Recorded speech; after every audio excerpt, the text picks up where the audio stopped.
lire les versets 15 à 53, inclusivement. Luc, chapitre 24.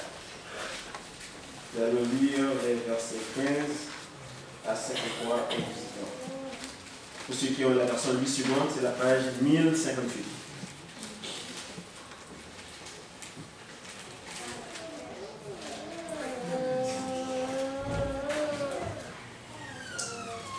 Commençons. Pendant qu'ils parlaient et discutaient, Jésus approcha et fit route avec eux. Mais leurs yeux étaient empêchés de le reconnaître. Il leur dit, « De quoi vous entretenez-vous en marchant pour que vous soyez tout tristes ?» L'un d'eux, nommé Cléopas, lui répondit, « Es-tu le seul qui, séjournant à Jérusalem, ne sache pas ce qui est arrivé ces jours-ci? » « Quoi ?» leur dit-il. Et ils leur répondirent, « Ce qui est arrivé au sujet de Jésus de Nazareth, qui était un prophète puissant en œuvre et en parole devant Dieu et devant tout le peuple. Et comment les principaux sacrificateurs et nos magistrats l'ont livré pour le faire condamner à mort et l'ont crucifié. Nous espérions que ce serait lui qui délivrerait Israël. Mais avec tout cela, voici le 3e jour que ces choses se sont passées. Il est vrai que quelques femmes d'entre nous ont fort étonnés, s'étant rendues de grand matin au sépulcre, et n'ayant pas trouvé son corps. Elles sont venues dire que des anges leur sont apparus et ont annoncé qu'il était vivant. Quelques-uns de ceux qui étaient avec nous sont allés au sépulcre, et ils ont trouvé les choses comme les femmes l'avaient dit. Mais lui, ils ne l'ont point vu. Alors Jésus leur dit, « Ô hommes sans intelligence, et dont le cœur est lent à croire tout ce qu'on dit les prophètes, ne fallait-il pas que le Christ souffrit ces choses et qu'il entrât dans sa gloire? Et commençant par Moïse et par les prophètes, il leur expliqua toutes les Écritures, ce qui les concernait. Lorsqu'il fut près du village où ils allaient, il parut vouloir aller plus loin. Mais ils le pressèrent en disant, « Reste avec nous, car le soir approche, le jour est sur son déclin. » Et il entra pour rester avec eux. Pendant qu'ils étaient à table avec eux, il prit le pain, et après avoir rendu grâce, il rompit. Il le rompit et leur donna. Alors leurs yeux s'ouvrirent et ils le reconnurent, mais il disparut devant eux. Et ils se dirent l'un à l'autre, « Notre cœur ne brûlait-il pas au-dedans de nous lorsqu'il nous parlait en chemin et nous expliquait les Écritures? » Se levant à l'heure même, ils retournèrent à Jérusalem et ils trouvèrent les 11 et ceux qui étaient avec eux assemblés, et disant, « Le Seigneur est réellement ressuscité, et elle est apparue à Simon. » Et ils racontèrent ce qui leur était arrivé en chemin et comment ils l'avaient reconnu au moment où ils rompirent le pain. Tandis qu'il parlait de la sorte, lui-même se présenta au milieu d'eux et leur dit, « La paix soit avec vous. » Saisis de frayeur et d'épouvante, ils croyaient voir un esprit. Mais il leur dit, « Pourquoi êtes-vous troublés? Et pourquoi pareille pensée s'élevèrent dans vos cœurs? Voyez vos mains et vos pieds, c'est bien moi. Voyez mes mains et mes pieds, c'est bien moi. Touchez-moi et voyez. Un esprit n'a ni chair ni os, comme vous voyez que j'ai. Excusez-moi. Et en disant cela, il leur montra ses mains et ses pieds. Comme dans leur joie, ils ne croyaient point encore, et qu'ils étaient dans l'étonnement, il leur dit, « Avez-vous ici quelque chose à manger? » Ils lui présentèrent du poisson, rôti et un soleil de miel. Et il en dit, et il en prit, et il en mangea devant eux. Puis il leur dit, c'est là ce que je vous disais lorsque j'étais encore avec vous, qu'il fallait que s'accomplisse tout ce qui est écrit de moi dans la loi de Moïse, dans les prophéties, dans les prophètes et dans les psaumes. Alors il leur ouvrirent l'esprit, afin qu'ils comprissent les Écritures. Et il leur dit, ainsi il est écrit que le Christ souffrait et qu'il ressuscitait des morts le troisième jour. Et que la repentance et le pardon des péchés seraient prêchés en mon nom à toutes les nations, à commencer par Jérusalem. Vous êtes témoins de ces choses, et voici, j'enverrai sur vous ce que mon Père a promis. Mais vous restez dans la ville jusqu'à ce que vous soyez revêtus de la puissance d'en haut. Il est conduit jusque vers Béthanie, et ayant lavé les mains, et les bénit. Pendant qu'il les bénissait, il se séparait d'eux et fut enlevé au ciel. Pour eux, l'avoir adoré, ils retournèrent à Jérusalem avec une grande joie. Et ils étaient continuellement dans le temple, louant et bénissant Dieu. Parole du Seigneur. Amen. Avant le message de ce matin, nous avons chanté le cantique 208. Le cantique 208. Quand le vol de la tempête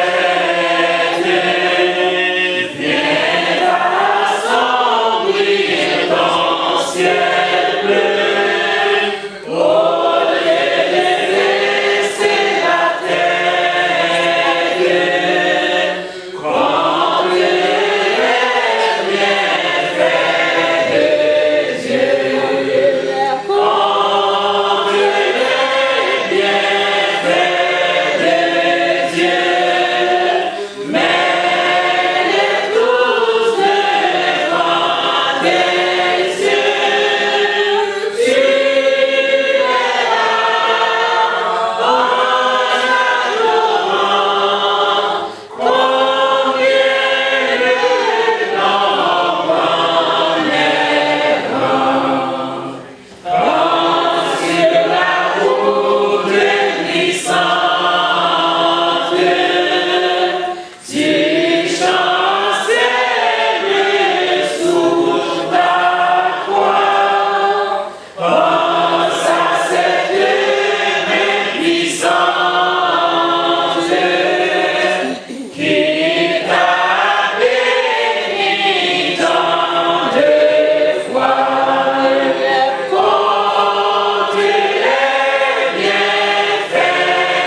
une grande joie.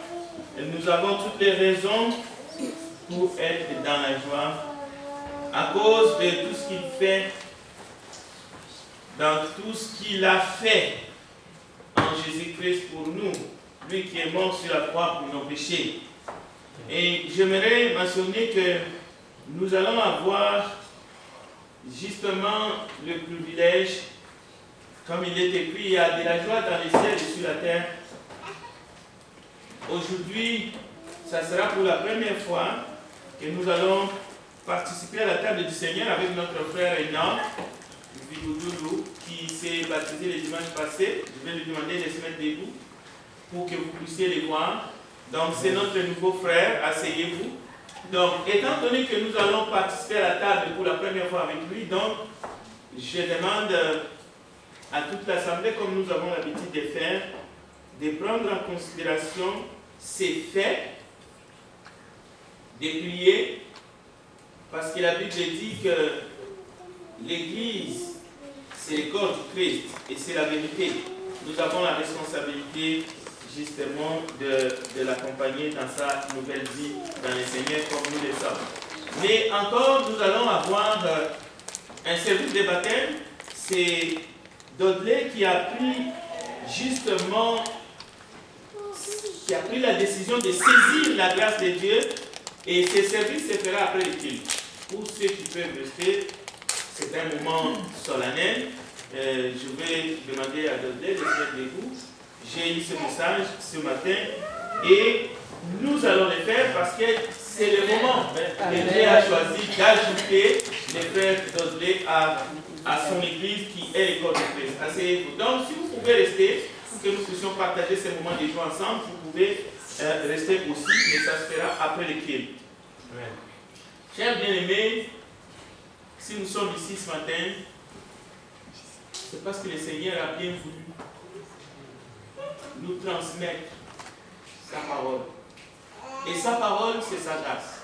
Sa grâce, c'est sa gloire. Il veut que nous puissions participer à sa gloire en lui offrant ses cultes. Je remercie le frère Mike pour la lecture de ces paroles de Christ fraîchement ressuscité. Et je crois que vous avez écouté attentivement comme moi l'échange entre Jésus-Christ ressuscité et Cléopas et l'autre disciple anonyme. Nous sommes comme Cléopas et l'autre disciple anonyme à propos de Jésus-Christ, notre Seigneur, qui est parmi nous, qui est avec nous, mais qui est en nous. Mais souvent, lorsque nous lisons le psaume 191, qui tel qu'affiché, celui qui demeure sous l'abri du Très-Haut repose à l'ombre du Tout-Puissant. Je dis à l'Éternel, mon refuge et ma forteresse, mon Dieu en qui je me confie. Car c'est lui qui te délivre du filet des oiseleurs, de la peste et de ses ravages. Écoutez bien, il couvrira de ses plumes. Il te couvrira de ses plumes. Dieu utilise de métaphores simplement pour nous dire, ben je suis là, je suis avec vous.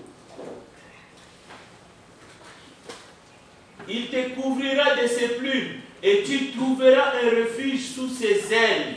Sa fidélité est un bouclier et une cuirasse.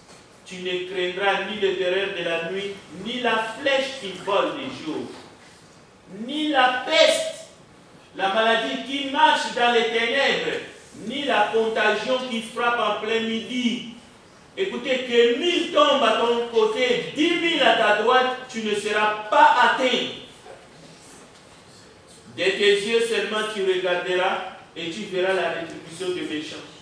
Car tu es mon refuge, ô Éternel, tu fais du Très-Haut ta retraite. Aucun malheur ne t'arrivera, aucun fléau n'approchera de ta tente.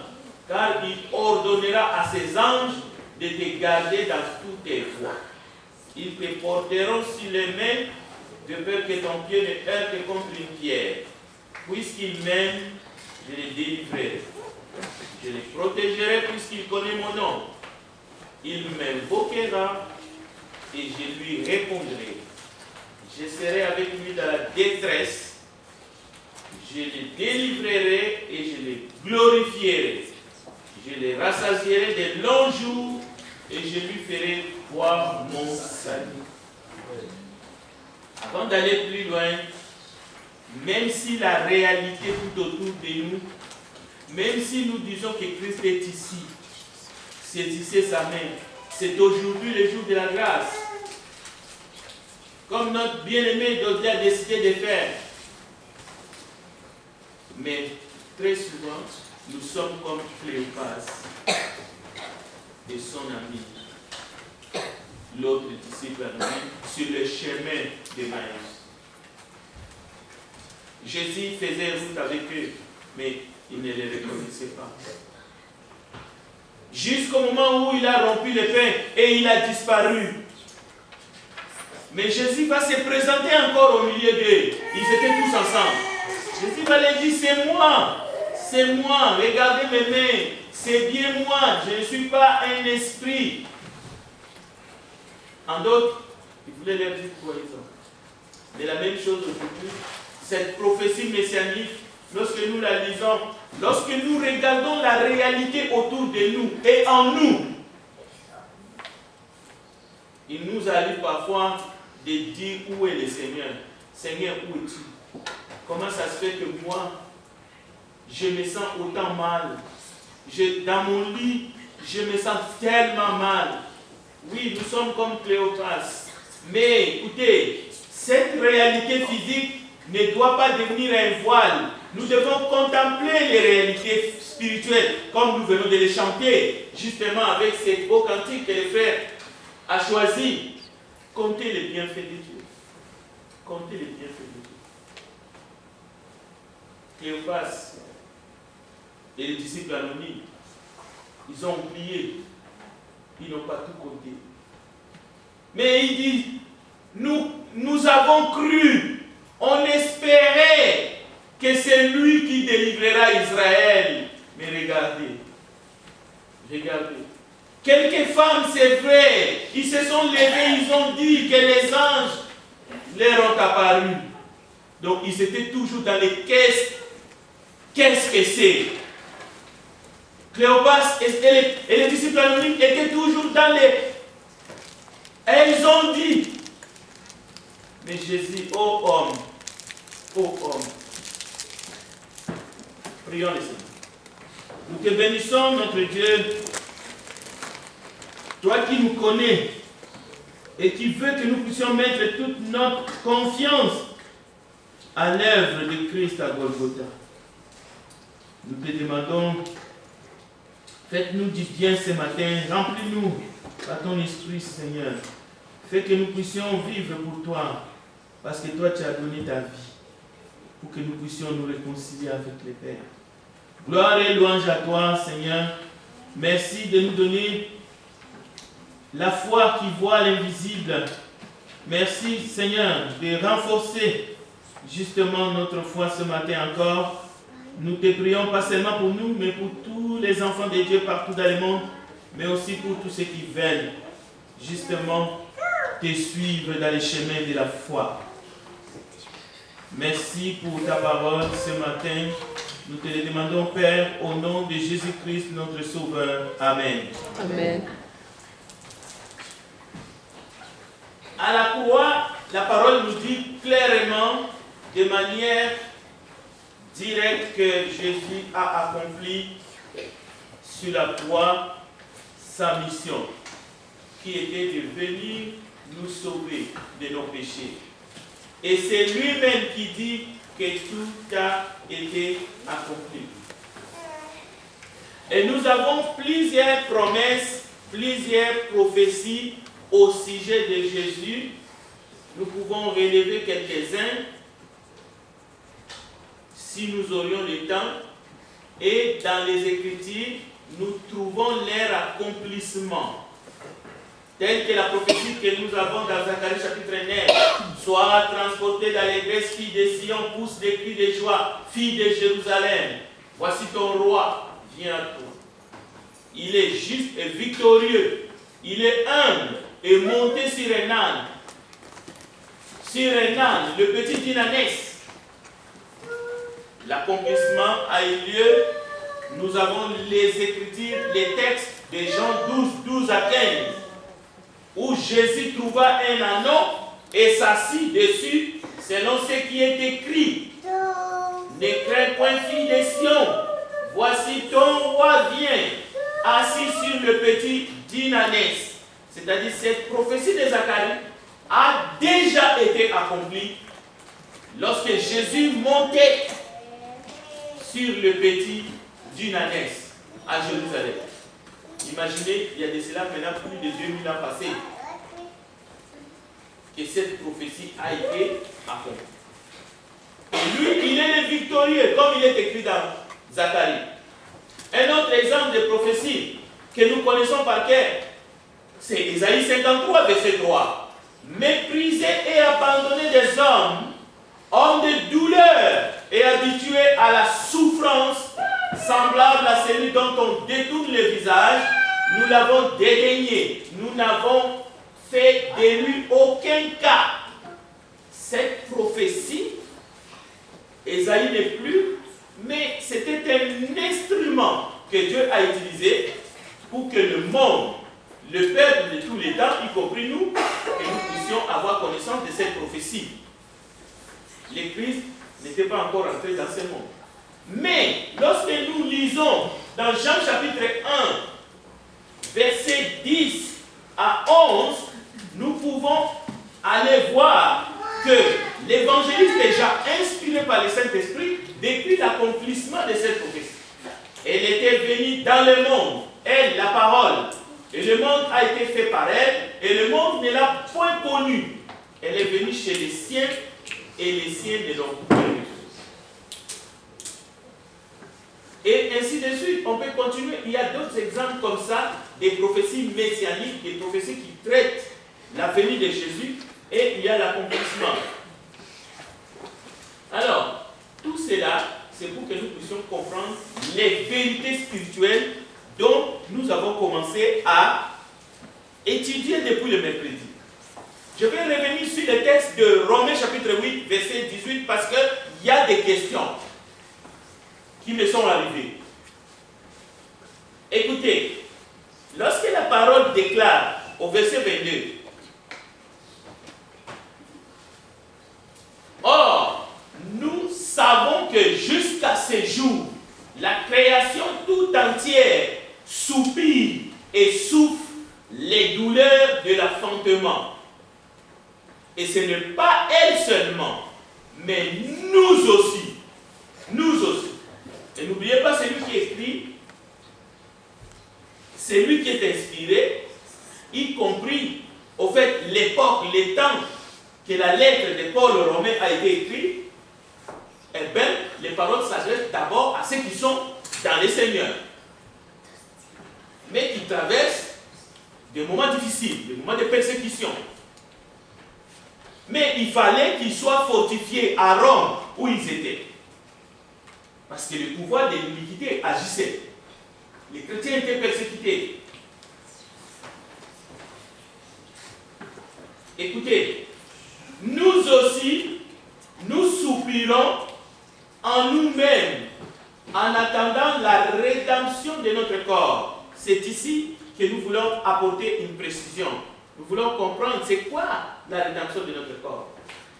Et ça pourrait peut-être nous aider à comprendre aussi, mais pas pourquoi, le pourquoi de la souffrance, loin de là, mais au moins comprendre la nature de la souffrance qui peut nous atteindre dans notre corps. Parce qu'ici, il est question de la rédemption de notre corps, pas de notre esprit. Parce que notre esprit, Jésus a déjà payé le prix de notre rédemption. Au moment où cette lettre est envoyée, Jésus est mort, il est ressuscité, il est assis sur le trône. Écoutez, le verset 24. Car c'est en espérance que nous sommes sauvés. Or, l'espérance qu'on voit n'est plus espérance. C'est qu'on voit. Peut-on l'espérer encore? Mais si nous espérons ce que nous ne voyons pas, nous l'attendons avec persévérance.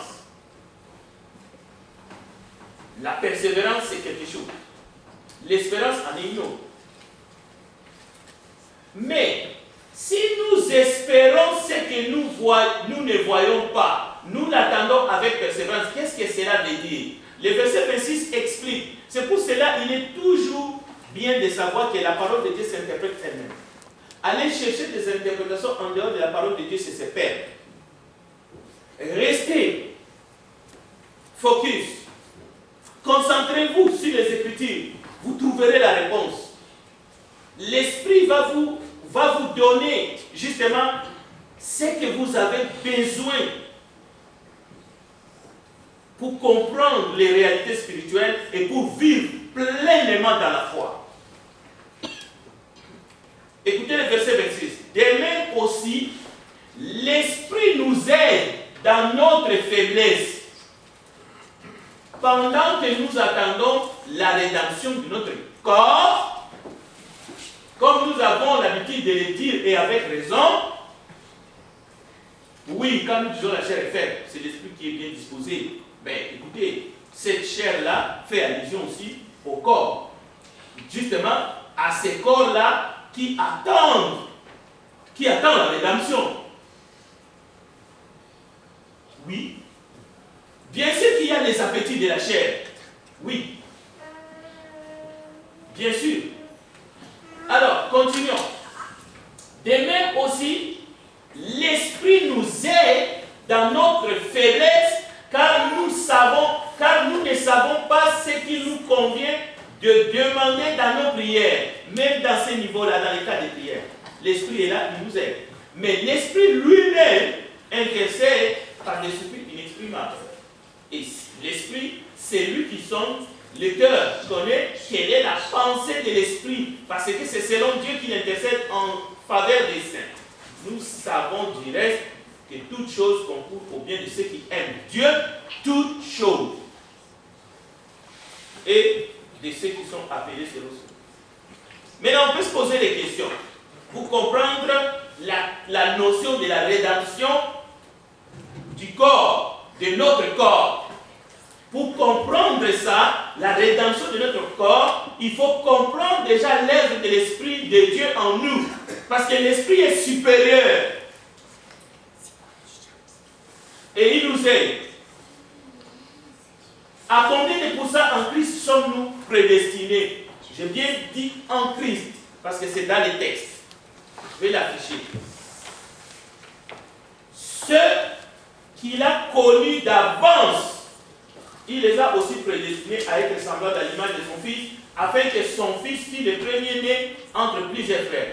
Et ceux qu'il a prédestinés, il les a aussi appelés. Et ceux qu'il a appelés, il les a aussi justifiés. Et ceux qu'il a justifiés, il les a aussi glorifiés. Alors posez-vous la question. À combien de pourcents en Christ sommes-nous prédestinés? À combien de pourcents en Christ sommes-nous justifiés?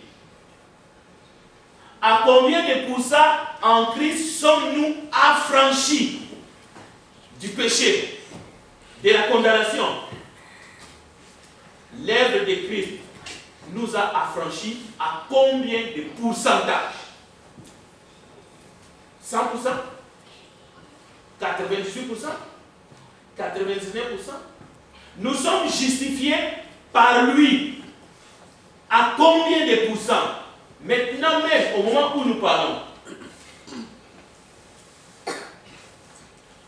Oui, la rédemption de notre corps est à venir, d'accord, mais celle de notre esprit, elle est acquise à combien de pourcents? Maintenant, il reste seulement à savoir, marches-tu par l'esprit ou par la chair? Parce que tu es dans ton corps, donc tu marches selon les appétits de ton corps. C'est là la question sur le quoi non. Mais c'est surtout, on ne peut pas plaire à Dieu, on ne peut pas lui être agréable si nous ne suivons pas, si nous ne marchons pas selon l'Esprit et selon sa parole. Si nous ne sommes pas soumis à sa parole, qui est esprit et vie, mais écoutez, c'est fini. Cela veut dire que nous marchons, nous sommes des hommes ou nous sommes des êtres charnels, des chrétiens charnels. Et chrétien charnel n'entrera pas dans le royaume de Dieu. Ça commence à devenir un peu plus clair. C'est-à-dire, qui nous séparera de l'amour du Christ?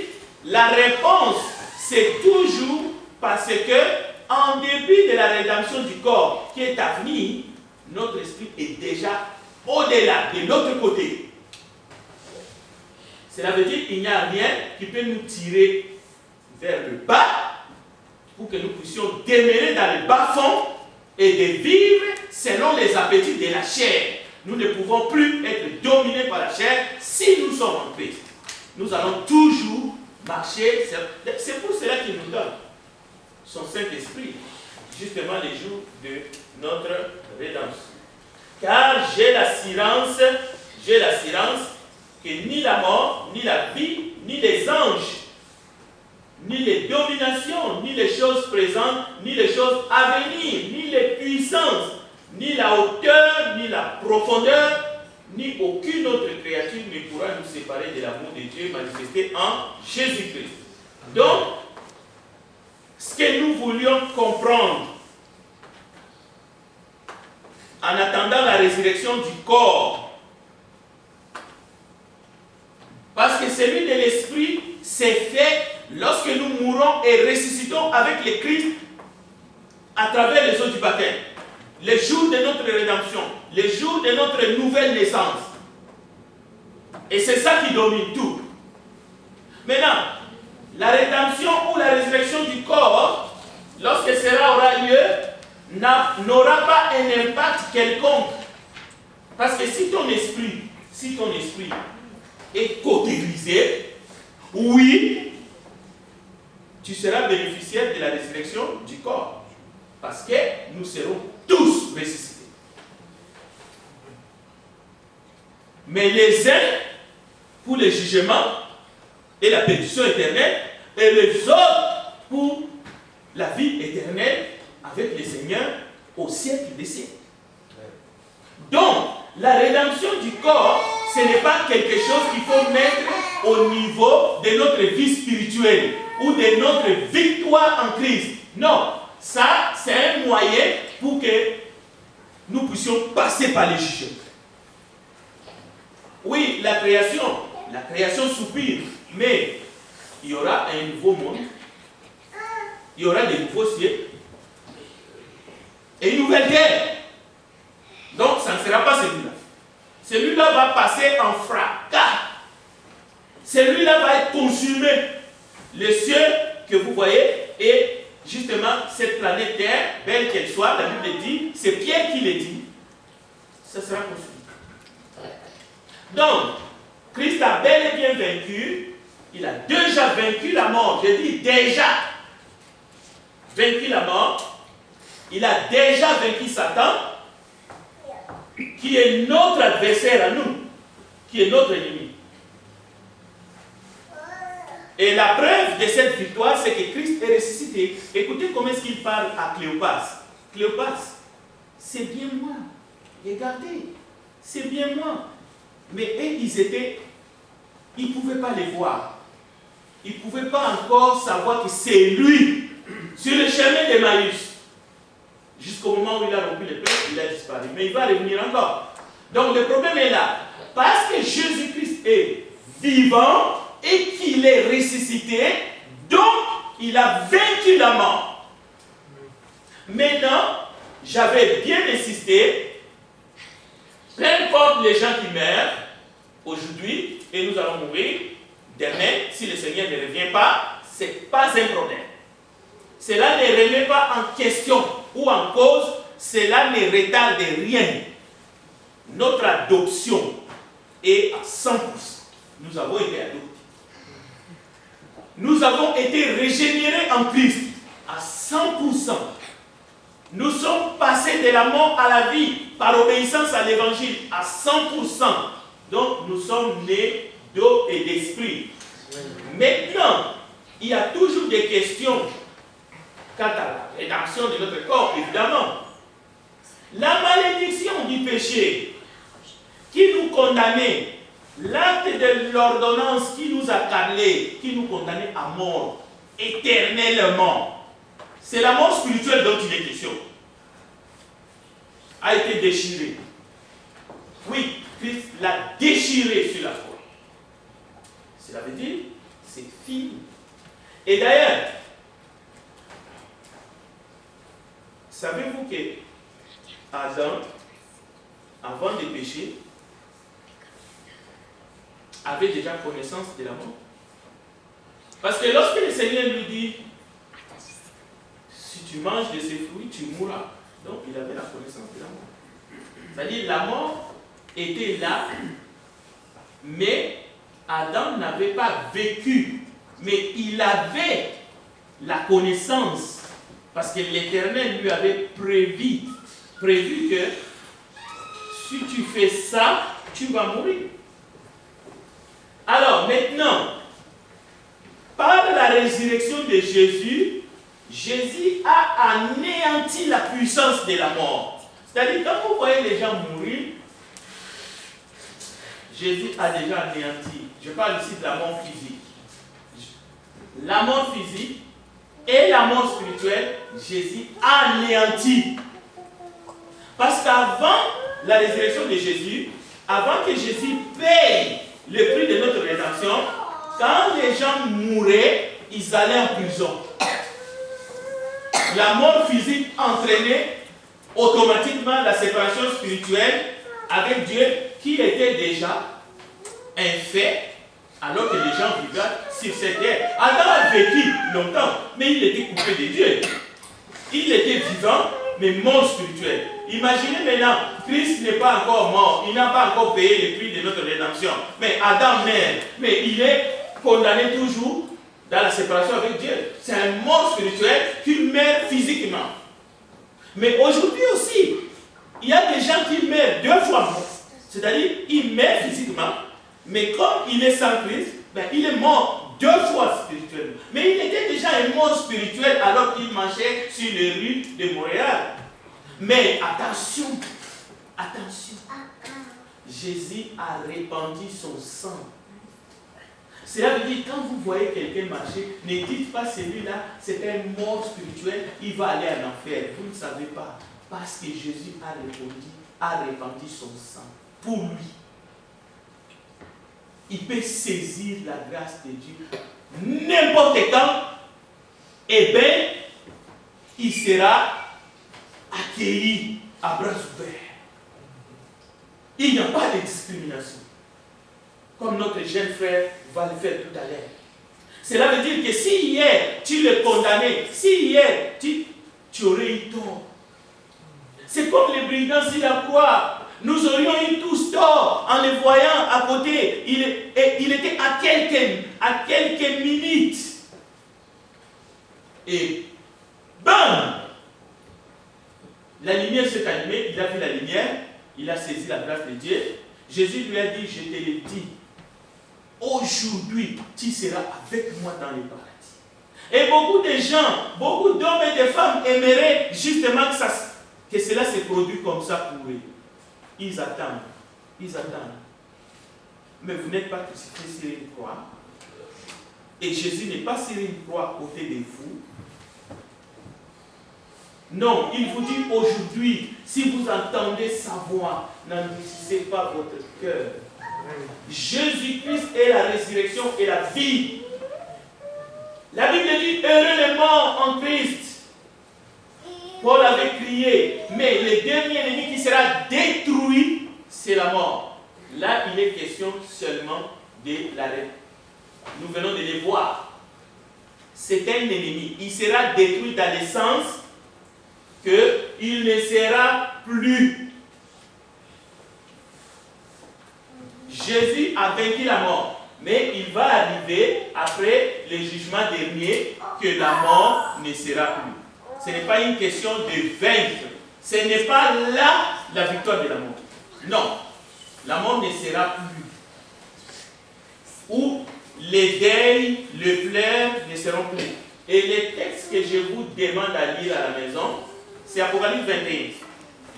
Pourquoi je vous demande d'aller lire Apocalypse 21 à la maison? C'est pour que vous puissiez corriger vos erreurs. Moi aussi, j'ai lu Apocalypse 21 en commettant des erreurs.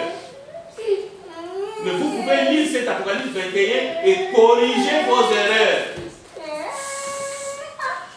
Parce qu'il est question d'un nouveau ciel, une nouvelle terre. Vous allez voir, écoutez. Je ne vis point les temples dans la ville, car le Seigneur Dieu Tout-Puissant est son temple, ainsi que l'agneau. Ça, c'est le verset 23. Mais lisez-le au complet. Écoutez, la ville n'a besoin ni du soleil, ni de la lune pour l'éclairer, car la gloire de Dieu l'éclaire. Et l'agneau est son flambeau. Ok? Écoutez, les nations marcheront à sa lumière, et les rois de la terre y apporteront leur gloire.